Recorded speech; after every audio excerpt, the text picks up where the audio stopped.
हम स्टार्ट करेंगे एक्सरसाइज 1.3। इसका फर्स्ट क्वेश्चन है, write the following in decimal form and say what kind of decimal expression each has. इसके हम first 2 part कर चुके हैं, तो आज हम थर्ड पार्ट से स्टार्ट करेंगे। इसका थर्ड पार्ट है इसका सबसे पहले क्वेश्चन समझ लीजिए। इसका क्या है कि हर एक नंबर का हमें डेसिमल फॉर्म फाइंड आउट करना है और उसका क्या टाइप है, मतलब टर्मिनेटिंग डेसिमल एक्सपेंशन है या फिर non terminating repeating decimal expansion है, नॉन टर्मिनेटिंग नॉन रिपीटिंग है, वो कौन सा है, हमें उसका टाइप भी फाइंड आउट करना है। तो इसका थर्ड पार्ट है 4 1/8। अब देखिए यहाँ पे ये मिक्स फ्रैक्शन में गिवन है, तो इसको हम प्रॉपर फ्रैक्शन में सबसे पहले इसको कन्वर्ट करना पड़ेगा। प्रॉपर फ्रैक्शन में कन्वर्ट करने के लिए क्या करेंगे, हम जो डिनोमिनेटर में वैल्यू गिवन है उसको हम यहाँ पे जो वैल्यू है उससे मल्टीप्लाई कर देंगे। तो हमने 4 को 8 से मल्टीप्लाई कर दिया, ठीक है।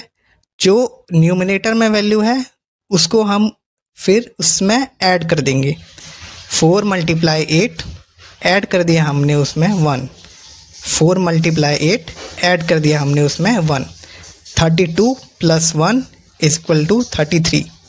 और डिनोमिनेटर में जो वैल्यू है वो एज इट इज़ चलती रहेगी, ठीक है। हमारे पास ये आ गया, ये कन्वर्ट हो गया प्रॉपर फ्रैक्शन में 33/8। अब इसी को हमें डिवाइड करना है।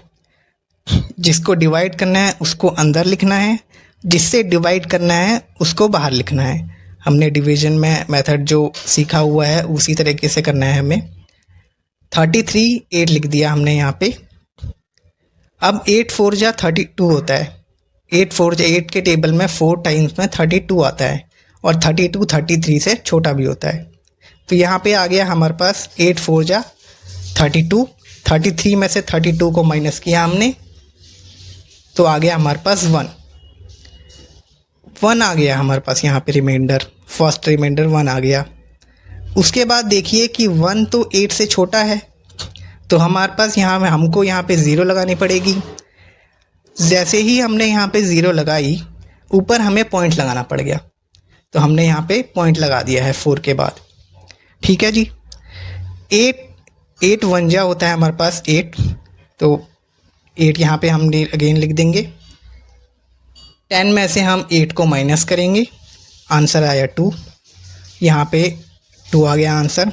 अब 2 अगेन 8 से छोटा है, 2 जो है वो अगेन 8 से छोटा है, तो हमें यहाँ पे फिर से 0 लगानी पड़ेगी। 0 यहाँ पे लगा दी हमने, फिर हम पॉइंट ऊपर लगा ही चुके हैं ऑलरेडी, तो हमने 0 लगा दी। यहाँ पे 20 बन गया। 8 2 जा होता है 16, 8 2 जा 16, यहाँ पे हमने 16 लिख दिया। 20 में से 16 माइनस किया हमने, आंसर आया 4। 4 अगेन 8 से छोटा है, यहाँ पे फिर से 0 लगानी पड़ेगी हमें, पॉइंट हम ऊपर लगा ही चुके हैं, ठीक है जी। 40 आ गया हमारे पास यहाँ पे। अब 8 5 जा होता है 40, 8 5 जा 40, 40 यहाँ पे हमने लिख दिया। 40 में से हमने 40 को माइनस किया, तो आंसर आया हमारे पास 0, यानी कि हमारे पास रिमाइंडर आ गया 0। तो इसकी डेसिमल फॉर्म तो यहाँ पे आ गई। ये जो है ऊपर जो भी आती है वो होती है हमारी डेसिमल फॉर्म, ठीक है जी। तो इसकी डेसिमल फॉर्म हमने यहाँ पे लिख दी 4 1/8, जो हमने कन्वर्ट किया था 32/8 को। 4 1/8 को हमने कन्वर्ट किया था 32/8 में, उसकी डेसिमल फॉर्म आ गई 4.125, ठीक है। हमें दूसरा इसका ये भी है कि ये कौन से टाइप का है, तो इसको ये टाइप है इसका terminating decimal expansion. Terminating decimal expansion क्यों है, क्योंकि यहाँ पे रिमाइंडर हमारे पास 0 आ चुका है। यहाँ पे देखिए रिमाइंडर 0 आ चुका है, इसलिए इसे टर्मिनेटिंग डेसिमल कहते हैं। अब इसका फोर्थ पार्ट करते हैं, जो कि हम नेक्स्ट पेज में करते हैं। अब क्वेश्चन नंबर 1 का फोर्थ पार्ट है। 3/13 की हमें डेसिमल फॉर्म निकालनी है और उसका टाइप भी फाइंड आउट करना है कि वो किस टाइप का डेसिमल एक्सप्रेशन है। अब सबसे पहले एक ये छोटी सी चीज़ देख लीजिए कि 3 को हम हमेशा न्यूमरेटर कहते हैं, 13 को डिनोमिनेटर कहते हैं। ठीक है जी। न्यूमरेटर को हमेशा हम अंदर रखते हैं और डिनोमिनेटर को बाहर रखते हैं। जो ऊपर वैल्यू है उसको अंदर रखना है, जो नीचे वैल्यू है उसको हमें बाहर रखना है। अब यहाँ पे सबसे पहले तो हमें ज़ीरो लगाना पड़ेगा, क्योंकि 3 जो है वो 13 से छोटा है। यहाँ पे आ गया ज़ीरो, ऊपर आ गया हमारे पास पॉइंट। हमने यहाँ पे ज़ीरो जैसे ही बढ़ाई, ऊपर हमने यहाँ पे पॉइंट लगा लिया। अब आ गया 13 2 ज़ा 26, 13 2 ज़ा 26, 30 में से 26 माइनस किया हमने, तो हमारे पास आ गया आंसर 4। अब 4 जो है वो 13 से छोटा है, 13 से छोटा है तो हमें फिर से ज़ीरो लगाना पड़ेगा। ऊपर हम पॉइंट ऑलरेडी लगा ही चुके हैं। अब यहाँ पे हमारे पास आ गया 40। अब 13 3 जा होता है 39, 13 3 जा 39 होता है, तो यहाँ पे हमने 39 लिख लिया। 39 लिख लिया, 40 में से 39 को माइनस किया, हमारे पास आंसर आया 1। अब 1 जो है वो 13 से छोटा है, 1 जो है वो 13 से छोटा है। उसके बाद क्या करना है, हम यहाँ पे ज़ीरो लगा देंगे। ज़ीरो लगाया हमने तो ये हो गया 10। ठीक है ना, 1 और ज़ीरो कितना होता है 10, 1 0 10 हो गया हमारे पास ये। लेकिन अब यहाँ पे देखिए कि 10 भी 13 से छोटा है, तो हमें एक और ज़ीरो लगानी पड़ेगी। हमने जैसे ही ज़ीरो लगाई यहाँ पे हमने एक और ज़ीरो, यहाँ पे भी ज़ीरो लगानी पड़ेगी।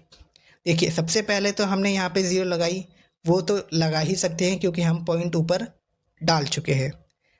यहाँ पे हमने ज़ीरो लगाई तो यहाँ पे 10 आ गया, लेकिन 10 भी 13 से छोटा है, तो हमें एक और ज़ीरो लगानी पड़ेगी। यहाँ पे ज़ीरो लगाई तो हमें ऊपर भी ज़ीरो लगानी पड़ेगी। अब 13 7 ज़ा होता है 91। जैसे ही 91 आया यहाँ पे हमारे पास, 100 में से हमने 91 माइनस किया, यहाँ पे आंसर आया हमारे पास 9 आया।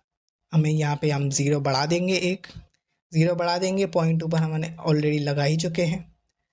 उसके बाद हमारे पास आया 13 6 जा 78, 13 6 जा 78 आया। 90 में से 78 को हमने माइनस किया, आंसर आया 12 आया।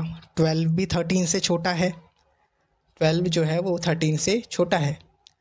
हमने ज़ीरो यहाँ पे ऑलरेडी फिर से लगाया, पॉइंट हम ऊपर लगा ही चुके हैं पहले से ही।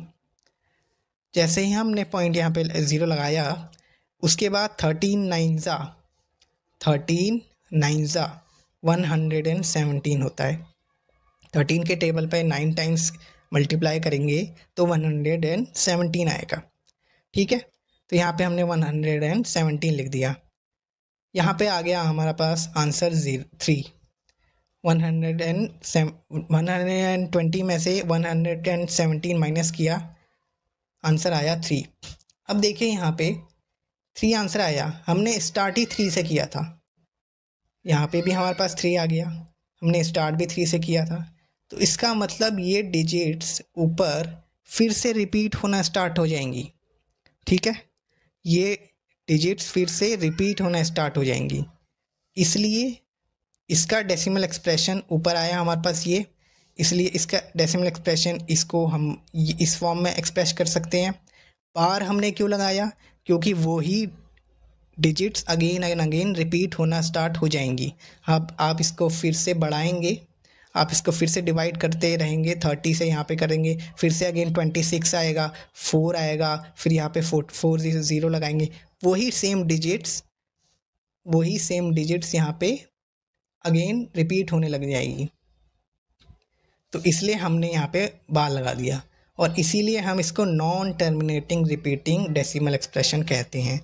हम जिस भी डेसिमल एक्सप्रेशन में digits again and again repeat होने लगती हैं उसको हम non terminating repeating decimal expression कहते हैं।